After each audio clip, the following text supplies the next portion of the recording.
Over the course of the next few minutes, we're going to go through some of the basics of the foreign exchange market, how it works, how people trade it, and what makes currency pairs move.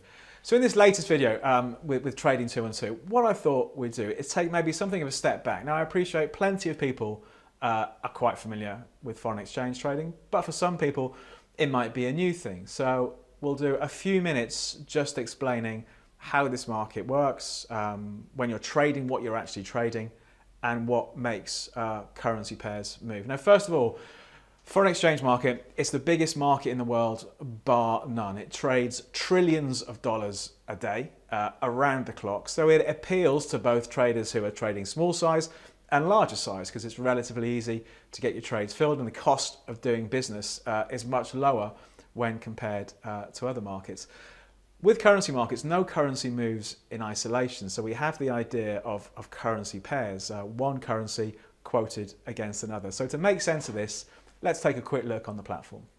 So we're on the Trading 212 platform. Let's click the search tool up here, top left, and see what's available to trade. Let's click on currencies. Now, so here's the list of various currencies: Australian dollar, Canadian dollar, Swiss franc, Czech koruna, and so it goes on. So there are potentially hundreds of permutations we could trade. For example, if we go down to here, the PLN, Polish zloty, if you wanted to, you could take a view on the Polish zloty against the Japanese yen, Polish zloty against the Mexican peso. So there are all sorts of combinations you can do here. What most people tend to do, in the beginning at least, is stick to the major markets, the major currency pairs, because there's normally plenty going on in those markets. And with Trading 212, if you're trading 25,000 units or less, you can trade these with zero spread. So let me just highlight these by typing in zero at the top. So there we go. The most popular market, euro dollar. Then we have the other majors: dollar Japanese yen,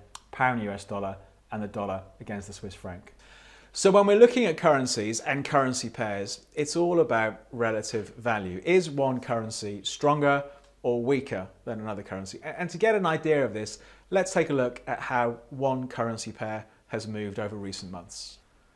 So all a currency pair is showing is the relative value of one currency versus another. So if we're looking here, in this example, pound US dollar, we can see at the beginning of 2017, so January 2017, £1 would buy you around about $1.22.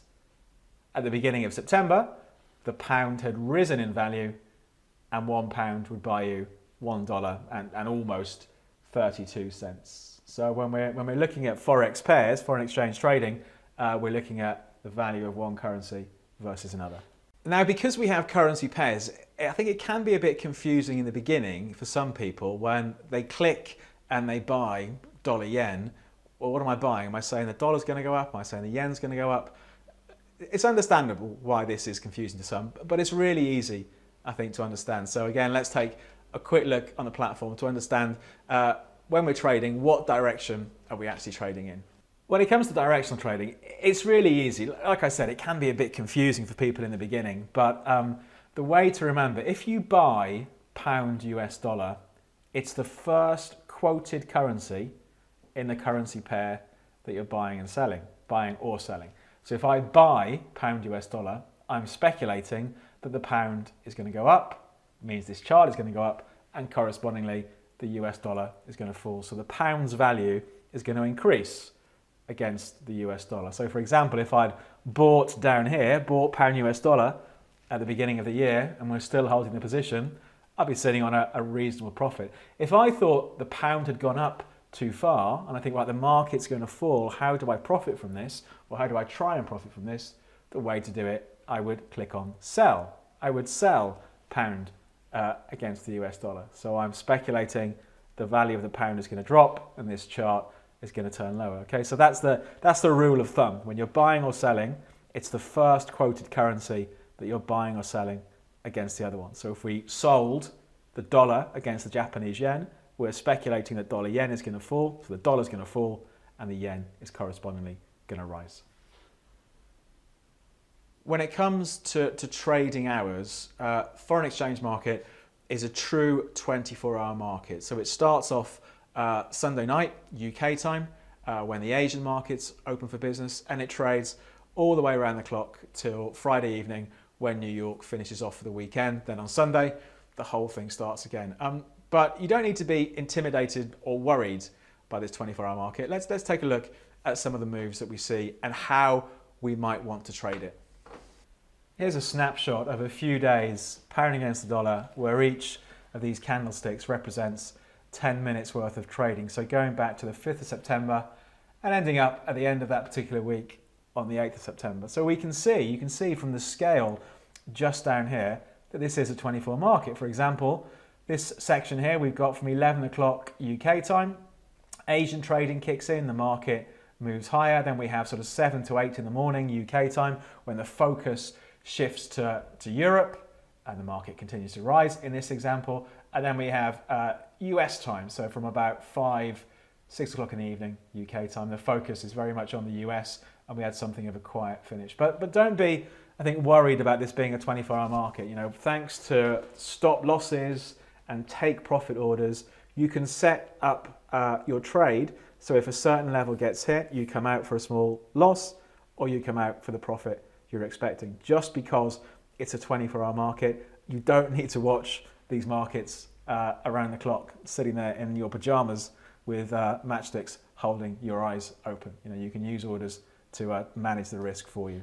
When you're trading foreign exchange, I think like so many other products these days, you're trading using leverage. So even though you might have, let's say, a $100,000 position in one currency, you don't actually tie up the whole amount, because traditionally currencies don't move that much during the day. You're trading using leverage. So you may only have to put up 0.5% or 1% value of the position. So you have the situation where a small sum of money can control a much bigger financial position. Of course, that gives you the potential for greater profits, but hand in hand with that goes the risk of bigger losses, which is why it's important, I think, to manage the risk using stop losses. And we've done plenty of videos about how you might want to use stop losses.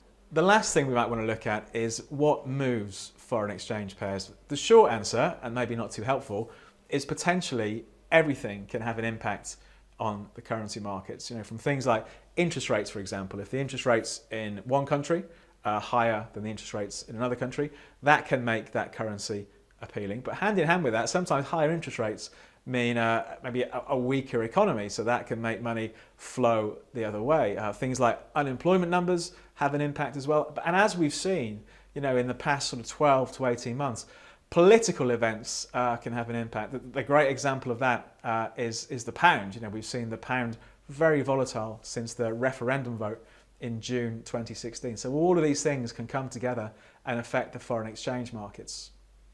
So that's it. That's a brief introduction to some of the basic mechanics of foreign exchange. You know, every week we do different videos on trading strategies. But if you have any questions about this one, leave us a message in the comments down below. If you like the video, click the thumbs up. And as usual, to not miss out on any of the various videos that we send out during the week, if you click the subscribe button there, you'll get automatically notified when the next video goes up. But we'll bring things to an end. I hope you found it useful, and I hope you have a good trading week.